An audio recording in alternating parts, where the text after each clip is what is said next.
بستر مرگ پہ ہے ہاتھ پکڑ کے بیٹھا، موت کے سامنے جیسے ہے اکڑ کے بیٹھا۔ تجھے اس طور تو جانے نہیں دے گا فیصل، روح بھی جسم کے ہے ساتھ جکڑ کے بیٹھا۔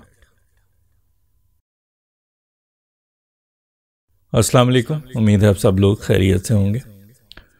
ایک تازہ غزل پیش کی آپ کے سامنے، مختصر غزل 2 اشعار کی، جس میں نے ایک ایسے شخص کے احساسات، جذبات اور کیفیت کو بیان کرنے کی کوشش کی جس کا محبوب جو ہے وہ زندگی کی آخری گھڑیاں گن رہا ہے، اور اس محبوب کے بستر مرگ پہ، ڈیتھ بیڈ پہ جو عاشق ہے وہ اس کا ہاتھ پکڑ کے بیٹھا ہے، اور اس کی یہ خواہش ہے کہ جس طرح میں نے اس کے جسم کو پکڑا ہوا ہے، اس کے ہاتھ کو پکڑا ہوا ہے، اسی طرح میں اس کی روح کو بھی روک سکوں۔ روح جو ہے وہ جسم سے پرواز نہ کرے، اور اس کے جو عاشق ہے، اس کے محبوب جو ہے اس کو چھوڑ کے نہ جائے۔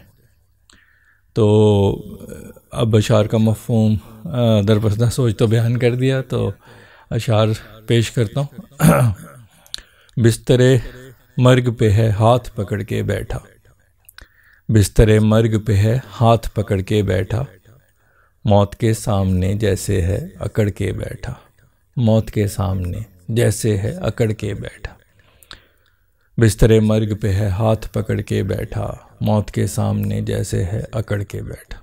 یہ اسی کیفیت کو بیان کر رہا ہے کہ بستر مرگ پہ جو محبوب کا بستر مرگ ہے، اس پہ جو ہے عاشق ہے وہ محبوب کا ہاتھ پکڑ کے بیٹھے، اور ایسے لگ رہا ہے جیسے موت کے سامنے اکڑ کے بیٹھا ہے کہ تم آج جیت نہیں سکتی۔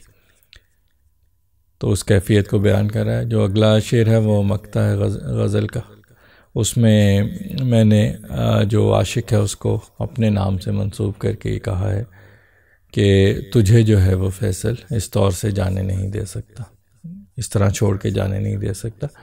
تو اس نے جو ہاتھ میں پکڑا ہے وہ صرف تیرا جسم نہیں، تیرا ہاتھ نہیں، بلکہ تیری روح کو بھی جکڑا ہوا۔ تو شعر اس طرح ہے کہ تجھے اس طور تو جانے نہیں دے گا فیصل، تجھے اس طور تو جانے نہیں دے گا فیصل، روح بھی جسم کے ہے ساتھ جکڑ کے بیٹھا، روح بھی جسم کے ہے ساتھ جکڑ کے بیٹھا۔ بستر مرگ پہ ہے ہاتھ پکڑ کے بیٹھا، موت کے سامنے جیسے ہے اکڑ کے بیٹھا، تجھے اس طور تو جانے نہیں دے گا فیصل، روح بھی جسم کے ہے ساتھ جکڑ کے بیٹھا۔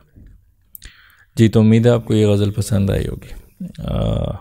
آپ سے اگلی غزل تک کے لیے اجازت چاہتا ہوں، اس دعا کے ساتھ کہ اللہ آپ کو اپنے حفظ و امان میں رکھے، شاد و آباد رکھے، خوش و خرم رکھے، بیماریوں، پریشانیوں اور آزمائشوں سے محفوظ رکھے۔ اپنا بہت خیال رکھیے، خوش رہیے، خوشیاں بانٹیے۔ انشاءاللہ اگلی غزل کے ساتھ آپ سے دوبارہ ملاقات ہوگی، تب تک کے لیے اللہ حافظ۔